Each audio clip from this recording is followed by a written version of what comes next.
प्रिय देशवासियों, नमस्कार। हम सभी ने बीते दिनों में देश का सामर्थ्य और उसका संयम दोनों देखा है। मैं सबसे पहले भारत की पराक्रमी सेनाओं को, सशस्त्र बलों को, हमारी खुफिया एजेंसियों को, हमारे वैज्ञानिकों को, हर भारतवासी की तरफ से सैल्यूट करता हूं।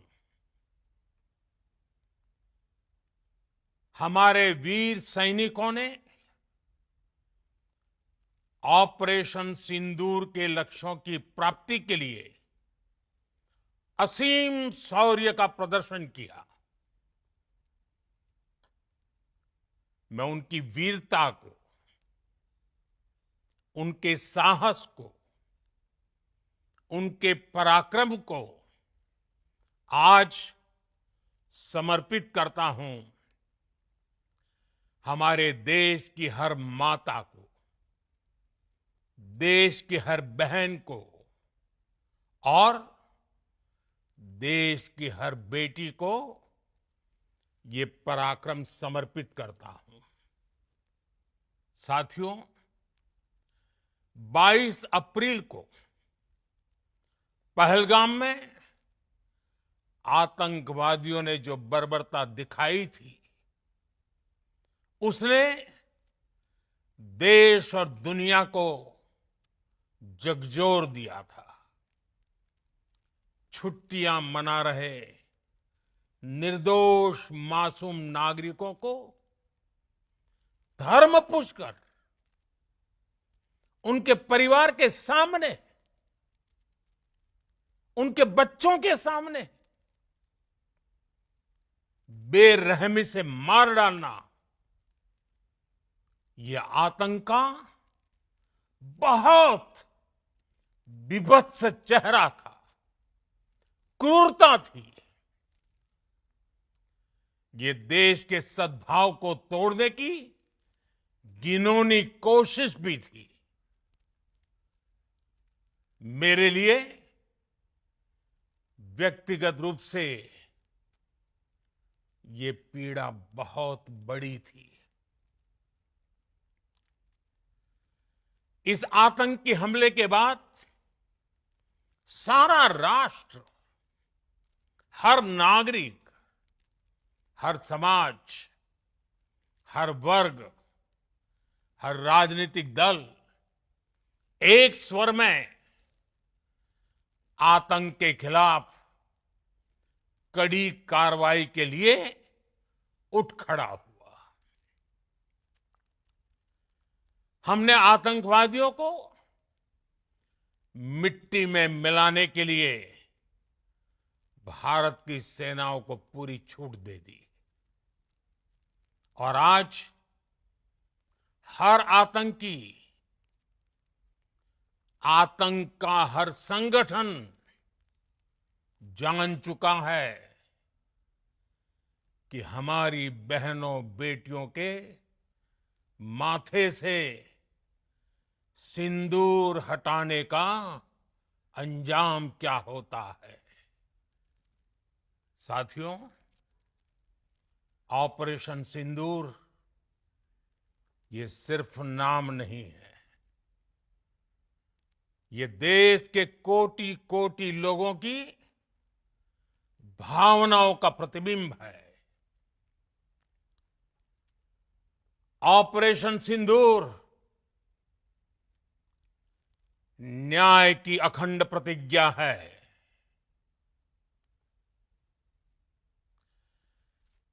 6 मई की देर रात, 7 मई की सुबह पूरी दुनिया ने इस प्रतिज्ञा को परिणाम में बदलते देखा है। भारत की सेनाओं ने पाकिस्तान में आतंक के ठिकानों पर, उनके ट्रेनिंग सेंटर्स पर सटीक प्रहार किया। आतंकियों ने सपने में भी नहीं सोचा था कि भारत इतना बड़ा फैसला ले सकता है। लेकिन जब देश एकजुट होता है, नेशन फर्स्ट की भावना से भरा होता है, राष्ट्र सर्वोपरि होता है, तो फौलादी फैसले लिए जाते हैं, परिणाम लाकर दिखाए जाते हैं। जब पाकिस्तान में आतंक के अड्डों पर भारत की मिसाइलों ने हमला बोला, भारत के ड्रोन्स ने हमला बोला, तो आतंकी संगठनों की इमारतें नहीं, बल्कि उनका हौसला भी थर्रा गया। बहावलपुर और मुरिद के जैसे आतंकी ठिकाने एक प्रकार से ग्लोबल टेररिज्म की यूनिवर्सिटीज रही है। दुनिया में कहीं पर भी जो बड़े आतंकी हमले हुए हैं, चाहे 9/11 हो, चाहे लंदन ट्यूब बॉम्बिंग हो, या भारत में दशकों से जो बड़े बड़े आतंकी हमले हुए हैं, उन सब के तार कहीं ना कहीं आतंक के इन्हीं ठिकानों से जुड़ते रहे हैं। आतंकियों ने हमारी बहनों का सिंदूर उजाड़ा था, इसलिए भारत ने आतंक के ये हेडक्वार्टर्स उजाड़ दिए। भारत के इन हमलों में 100 से अधिक खूंखार आतंकवादियों को मौत के घाट उतारा गया है। आतंक के बहुत सारे आका बीते 2.5-3 दशकों से खुलेआम पाकिस्तान में घूम रहे थे, जो भारत के खिलाफ साजिशें करते थे। उन्हें भारत ने एक झटके में खत्म कर दिया। साथियों, भारत की इस कार्रवाई से पाकिस्तान घोर निराशा में गिर गया था, हताशा में गिर गया था, बौखला गया था। और इसी बौखलाहट में उसने एक और दुस्साहस किया। आतंक पर भारत की कार्रवाई का साथ देने के बजाय पाकिस्तान ने भारत पर ही हमला करना शुरू कर दिया। पाकिस्तान ने हमारे स्कूलों, कॉलेजों को, गुरुद्वारों को, मंदिरों को, सामान्य नागरिकों के घरों को निशाना बनाया। पाकिस्तान ने हमारे सैन्य ठिकानों को निशाना बनाया। लेकिन इसमें भी पाकिस्तान खुद बेनकाब हो गया। दुनिया ने देखा कि कैसे पाकिस्तान के ड्रोन्स, पाकिस्तान की मिसाइलें भारत के सामने तिनके की तरह बिखर गई। भारत के सशक्त एयर डिफेंस सिस्टम ने उन्हें आसमान में ही नष्ट कर दिया। पाकिस्तान की तैयारी सीमा पर वार की थी, लेकिन भारत ने पाकिस्तान के सीने पर वार कर दिया।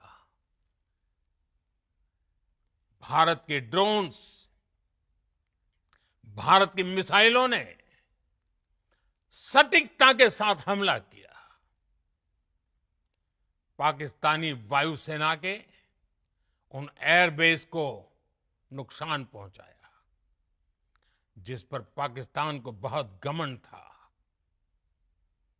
भारत ने पहले 3 दिनों में ही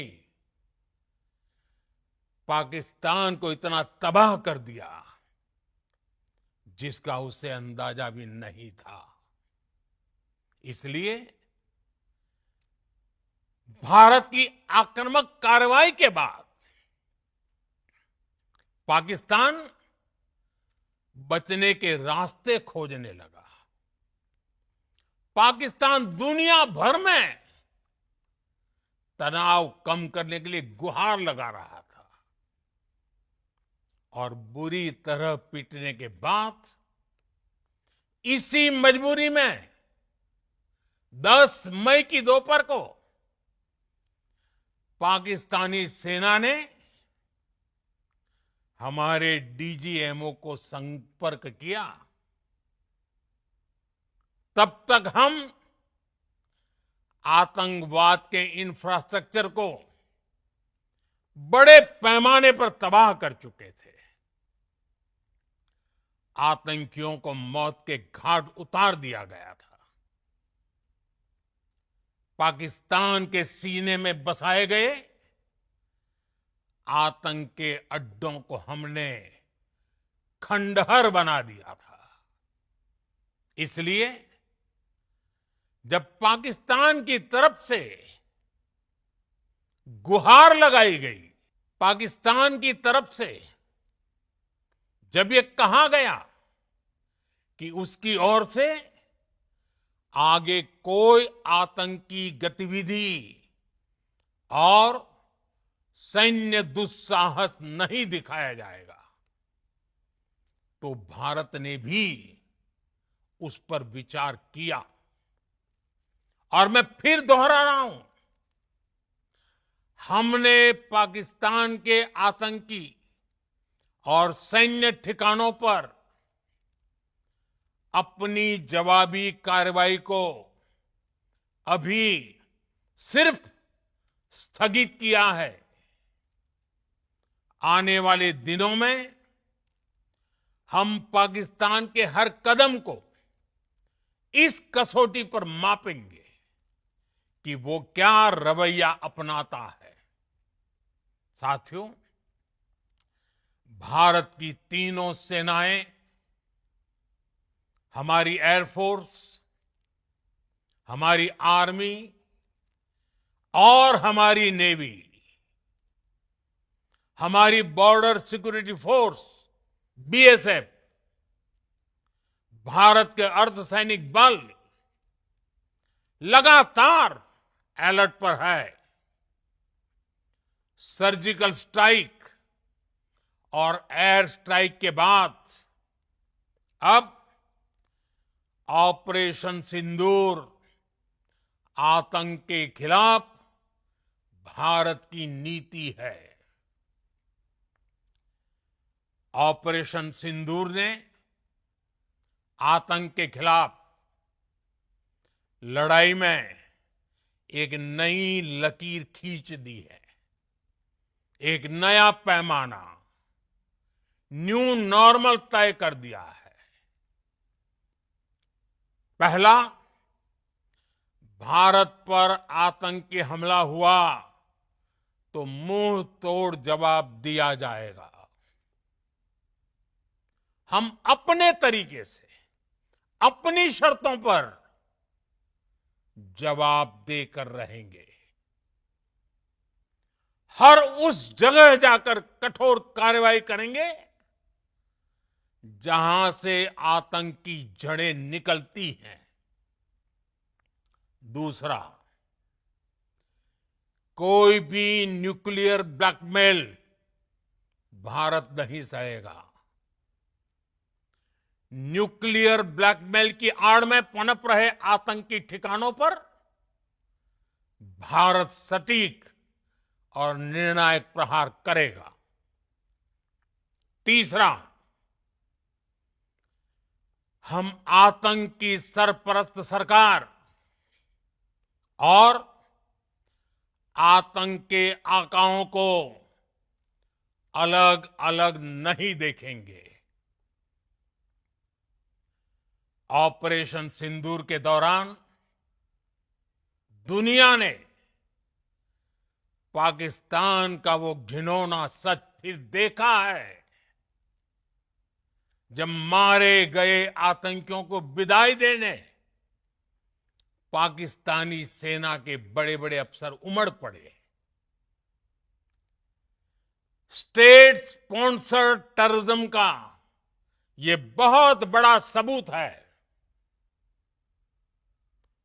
हम भारत और अपने नागरिकों को किसी भी खतरे से बचाने के लिए लगातार निर्णायक कदम उठाते रहेंगे।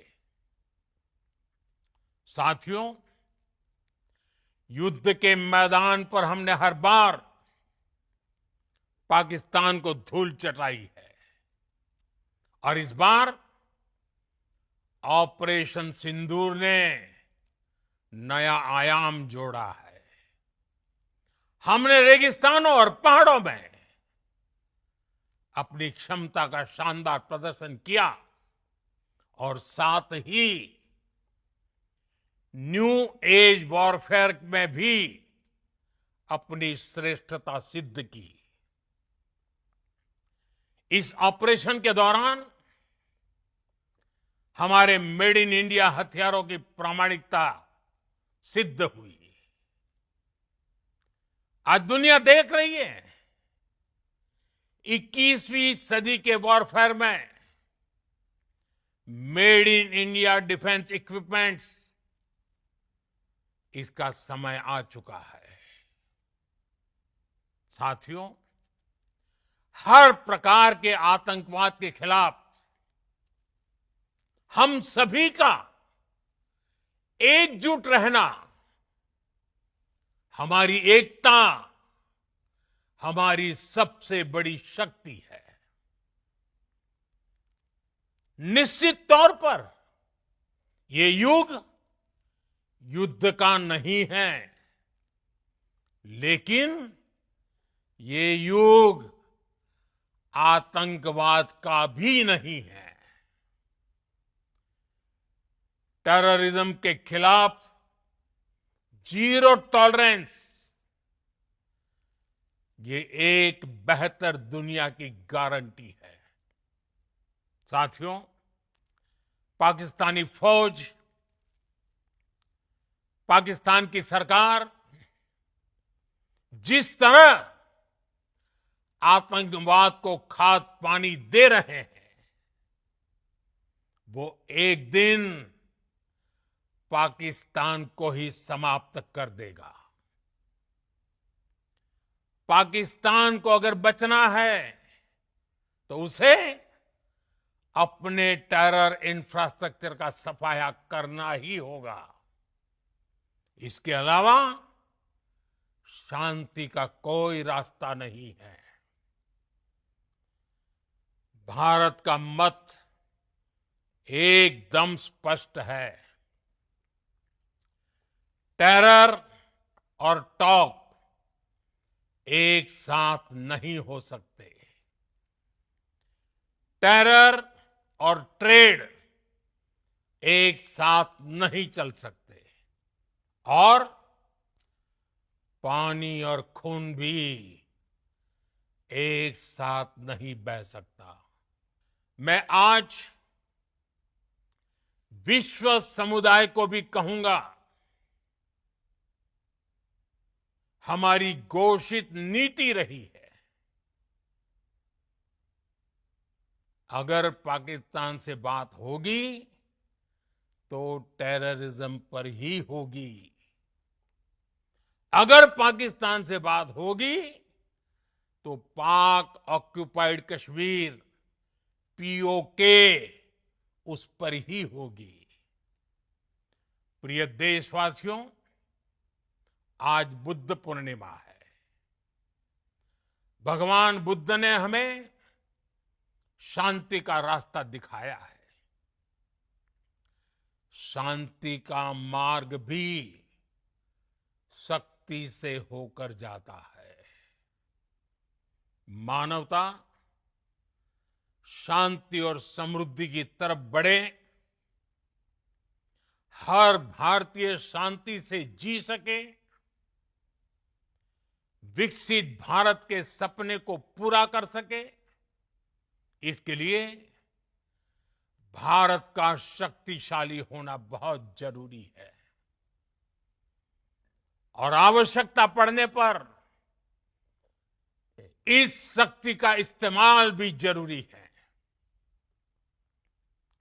और पिछले कुछ दिनों में भारत ने यही किया है। मैं एक बार फिर भारत की सेना और सशस्त्र बलों को सैल्यूट करता हूं। हम भारतवासी के हौसले, हर भारतवासी का एकजुटता का शपथ, संकल्प, मैं उसे नमन करता हूं। बहुत बहुत धन्यवाद। भारत माता की जय। भारत माता की जय। भारत माता की जय।